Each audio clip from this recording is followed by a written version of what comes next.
Hello అండి, అందరూ ఎలా ఉన్నారు? బాగున్నారండి? మీ దయ వల్ల అయితే నేను చాలా బాగున్నాను. మీరు బాగోవాలని మనస్ఫూర్తిగా అయితే కోరుకుంటున్నానండి. మహాలక్ష్మి ఛానల్కి అయితే స్వాగతం అండి. ఇవాళ శనగపప్పు కొబ్బరికాయ అయితే వండుతున్నాను. అది కూడా మీకు చూపిస్తాను. హోటల్ స్టైల్లో అయితే ఉంటుంది. సూపర్గా ఉంటుంది. టేస్ట్ ఎలా వండాలో మీకు చూపిస్తాను. చూడండి రండి. హలో అండి, ఈ కప్పుతో అయితే 2 కప్పులు అయితే అండి పచ్చిశనగపప్పు అయితే నానబెట్టుకోవాలండి. ఈ కప్పుతో చూసారా, కప్పుతో అయితే 2 కప్స్ అయితే తీసుకున్నానండి. చూసారా, 2 కప్స్ అయితే అండి తీసుకున్నానండి.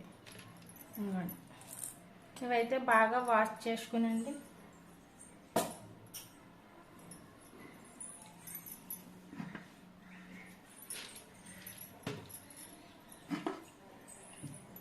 ఇదిగోండి, ఇలాగైతే నానబెట్టుకున్నానండి.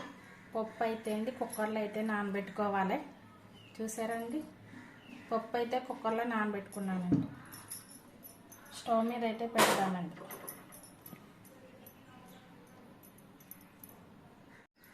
స్టవ్ మీద అయితే పప్పు అయితే పెట్టుకున్నామండి. నానబెట్టాము. 1/2 అవర్ అయితే నానబెట్టాలండి. దీంట్లో పచ్చిమిరకాయలు 3 పచ్చిమిరకాయలు, 1 ఉల్లిపాయ బాగా ముక్కలు కోసుకుని ఇందులో వేసుకుంటాం.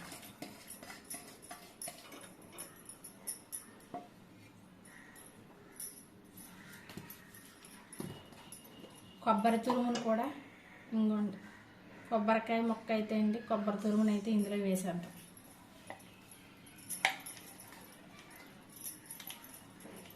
మొత్తం అంతా వేసేయాలండి.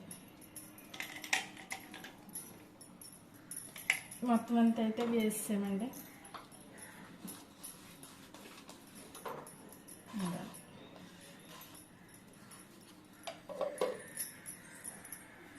కుక్కర్ మూత పెట్టేసుకుని 3 విజిల్లు అయితే రానివ్వాలి. 3 విజిల్లు అయితే రానివ్వాలి. 3 విజిల్లు అయితే రావాలి. పోపుకి కావాల్సిన సామాను అయితే తీసుకొచ్చండి. ఎల్లుల్లిపాయ రబ్బలు, ఒక 10 ఎల్లుల్లిపాయ రబ్బలు, 1 స్పూన్ అయితే ఆవాలు, స్పూన్, జీలకర్ర స్పూన్, పచ్చి శనగపప్పు స్పూన్,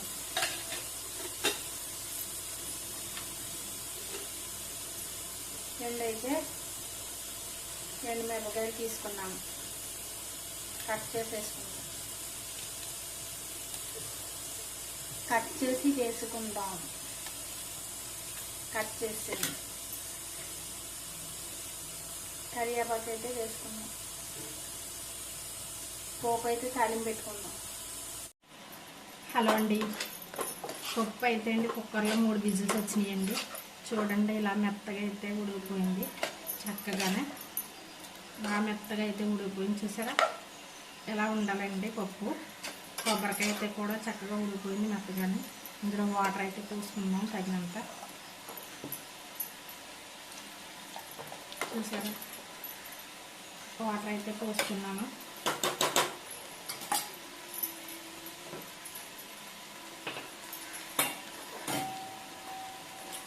స్టవ్ అయితే వెలిగించుకున్నాము. స్టవ్ అయితే వెలిగించుకున్నామండి. దీంట్లో చిటికెడు పసుపు,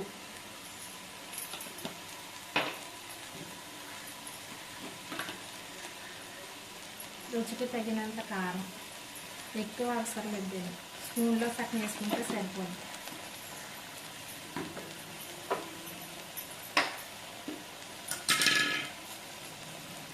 రెండు స్పూన్లు అయితే కళ్ళుప్పు అయితే 2 స్పూన్లు,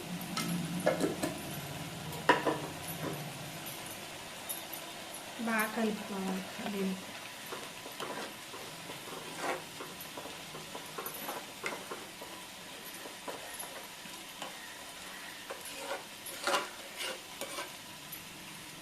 వాటర్ చాలకపోతే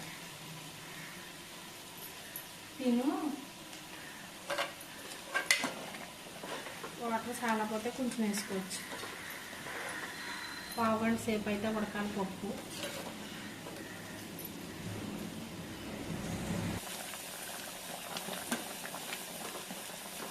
అయితే అంటే చక్కగా ఉడుకుతుందండి. చూడండి పప్పు ఒక్క 10 నిమిషాలు అయితే ఉడికితే దగ్గర పడిపోద్దండి. పప్పు, శనగపప్పు, కొబ్బరికాయ చూసారా.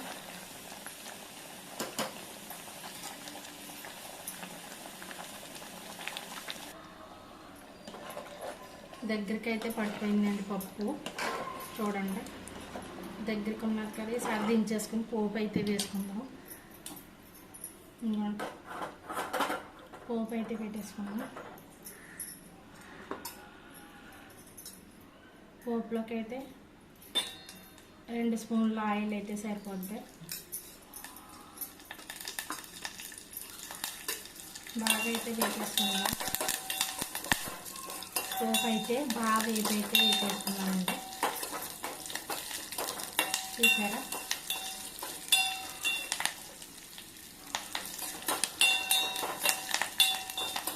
బాగా అయితే వేపేసుకున్నాం.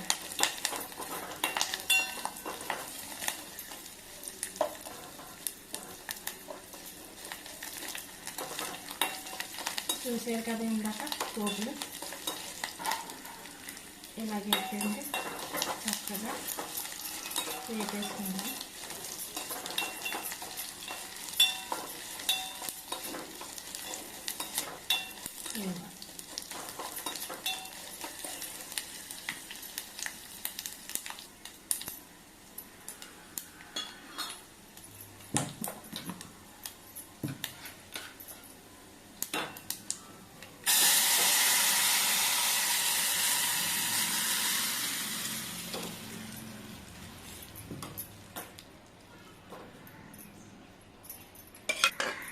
పోపు అయితే వేసుకున్నాం.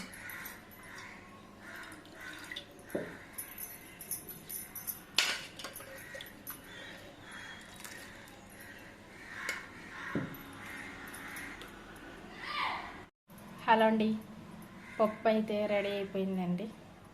చూసారండి పప్పు కమ్మగా నోరూరించే శనగపప్పు కొబ్బరికాయనండి.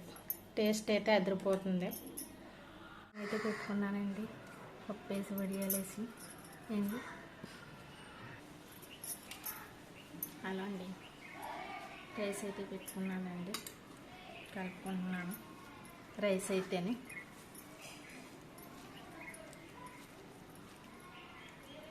పప్పులోకి అయితే అండి ఆవకాయ బద్ద ఉంటేనే సూపర్గా ఉంటుందండి. ఆవకాయ బద్ద అయితే వేసుకోండి.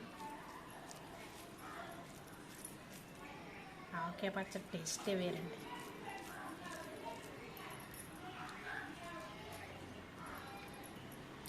నిన్న చూపించిన వడియాలు అండి.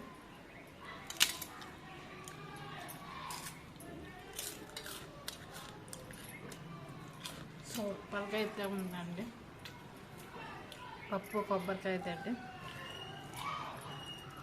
ఇందులో చారు వేసుకుని కూడా తింటే చాలా సూపర్గా ఉంటుందండి. చాలా బాగుంది.